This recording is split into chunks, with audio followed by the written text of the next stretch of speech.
আমি ছেলে মেয়েদের বলি, আয় ছেলেরা আয় মেয়েরা, ব্ল্যাকবোর্ডের কাছে আলিফ বাতা শেখার একটি সুন্দর নিয়ম আছে। আয় ছেলেরা আয় মেয়েরা, ব্ল্যাকবোর্ডের কাছে আলিফ বাতা শেখার একটি সুন্দর নিয়ম আছে। চক ধরে উপর থেকে নিচে দিলাম টান, কি সুন্দর এক আলিফ হইল দেখতে ভাগ্যবান। জুড়ে বলা যাবে কি সুবহানাল্লাহ। কি সুন্দর এক আলিফ হইল দেখতে ভাগ্যবান।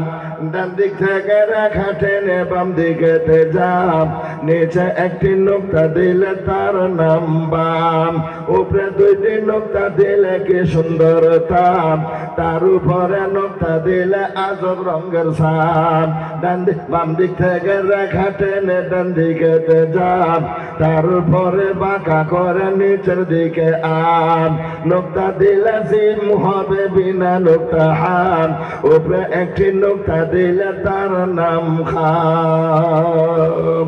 ডান হাতখানি বাঁকা করলে যেমন রূপ হয়, এই রূপেরই বাঁকা রেখা তার বন্ধু হয়, এই রূপেরই বাঁকা রেখা তার বন্ধু হয়। জাল বানাইতে মনে চাইলে চোখ হাতে নাও, শুধুমাত্র উপরে একটি নোক্তা বসিয়ে দাও, উপর থেকে নিচের দিকে একটু বাঁকা রাম, উপরে একটি নোক্তা দিলে তার নাম জাম। তিনটি দন্ত পেটটি নিচে গোল করিলে সিন, উপরে তিনটি নোক্তা দিলে তার নাম শিন। মাথা মোটা পেটটি নিচে গোল করিলে সোয়াদ, উপরে একটি নোক্তা দিলে তার নাম দোয়াব। আলিফের নিচে গোল মাথায় নামটি তাহার তোয়াব, উপরে একটি নোক্তা দিলে তার নাম জোয়াব। সাদের মা পুরীর মতো বসে আছে আইন, উপরে একটি নোক্তা দিলে তার নাম কি হবে? আইন হবে। আল্লাহু আকবার, বলুন আল্লাহু আকবার। আমার স্কুলের ছেলেদের জিজ্ঞেস করবেন, মেয়েদের জিজ্ঞেস করবেন, প্রত্যেকটা ছেলে মেয়ে আলিফ বাতার সর শিখিয়ে দিবে।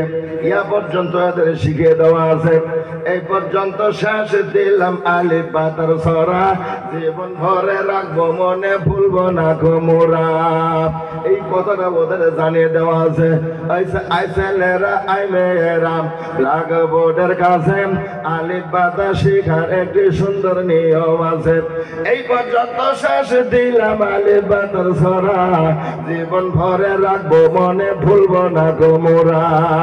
জোরে বলা যাবে কি সুবহানাল্লাহ। আপনার সন্তানদেরকে আলিফ বাতা শিখিয়ে বাজানো, আম্মা পারা পরিয়ে সুন্দর লেহেনের সাথে বাজান তসবিদের সাথে আলিফ বাতা থেকে শুরু করে নিয়ে কোরআনুল কারীম পর্যন্ত হাতে তুলে দেওয়া হলো। বাজান এই যে সুবহি মক্তবের প্রশিক্ষণটা তার কানের মধ্যে, তার অন্তরের মধ্যে, তার চোখের মধ্যে, তার স্মৃতির মধ্যে, তার মেমোরির মধ্যে ঢুকিয়ে দেওয়া হলো। বাজান এরপরে দেখবেন যখনই ছেলেটা যদি ইঞ্জিনিয়ারও হয়, যদি ডক্টরও হয়, যদি এলএলবি হয়, যদি বিএবিটি হয়, যদি বিএসসি হয়, যদি এমএসসি হয়, ও বাজার এ যখন ঠ্যাগ নিবে রে বাজার, ওই আলিফ বাতার গন্ধটাই বের হবে। জুড়ে বলা যাবে কি কথা ঠিক কিনা?